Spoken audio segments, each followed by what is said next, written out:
Gwendolyn, darling! A moment. May I ask if you're engaged to be married to this young lady? Dear little Cecily, of course not. What could have put such an idea into your pretty little head? Thank you. You may. I knew there must be some misunderstanding. The gentleman whose arm is at present on your waist is my guardian, Mr. John Worthing. I beg your pardon? This is Uncle Jack. Jack! Oh! Here is Ernest. My own love. A moment. May I ask, are you engaged to be married to this young lady? To what young lady? Good heavens, Gwendolyn! Yes, to good heavens, Gwendolyn. I mean to Gwendolyn. Of course not. What could have put such an idea in your pretty little head? Thank you, you may. I felt there was some slight error. Miss Cardew, the gentleman who is now embracing you, is my cousin, Mr. Algernon Moncrief. Algernon Moncrief? Oh!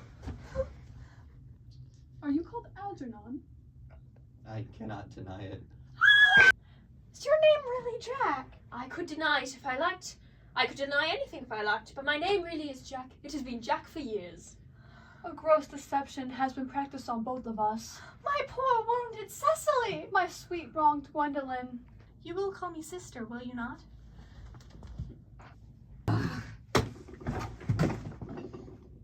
There is just one question I would like to be allowed to ask my guardian.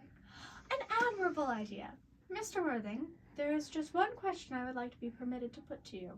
Where is your brother Ernest?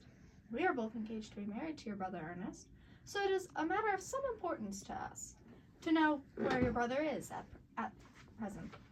Gwendolyn, Cecily, it is very painful to me to be forced to speak the truth. It is the first time in my life that I have ever been reduced to such a painful position. And I am really quite inexperienced in doing anything of the kind.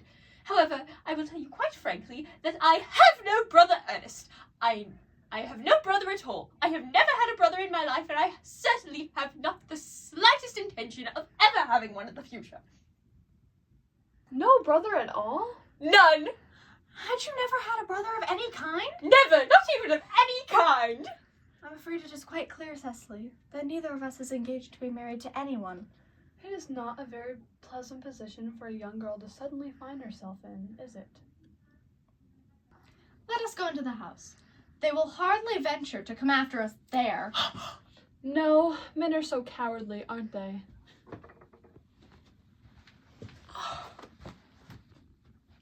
This ghastly state of things is what you call bun-burying, I suppose?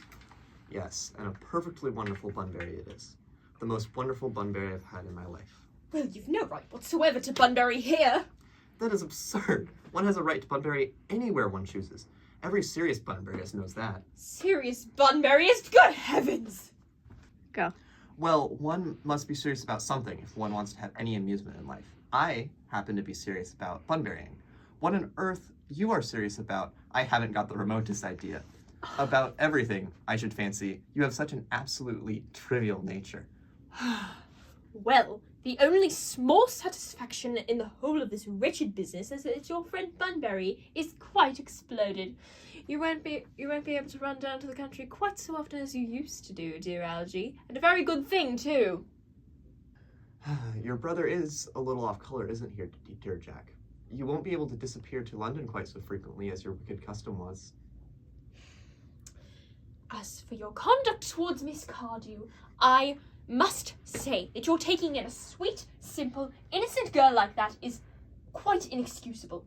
To say nothing of the fact that she is my ward. I can see no possible defense at all for your deceiving a brilliant, clever, thoroughly experienced young lady like Miss Fairfax. To say nothing of the fact that she is my cousin. I wanted to be engaged to Gwendolyn, that is all. I love her. I wanted to be engaged to Cecily. I adore her. There is certainly no chance of you marrying Miss Cardew.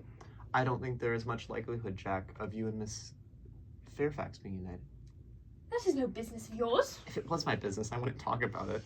It is very vulgar to talk about one's business. Only people like stockbrokers do that, and then merely at dinner parties. How can you sit there calmly eating muffins when we are in this horrible trouble I cannot make out? You seem to me to be perfectly heartless.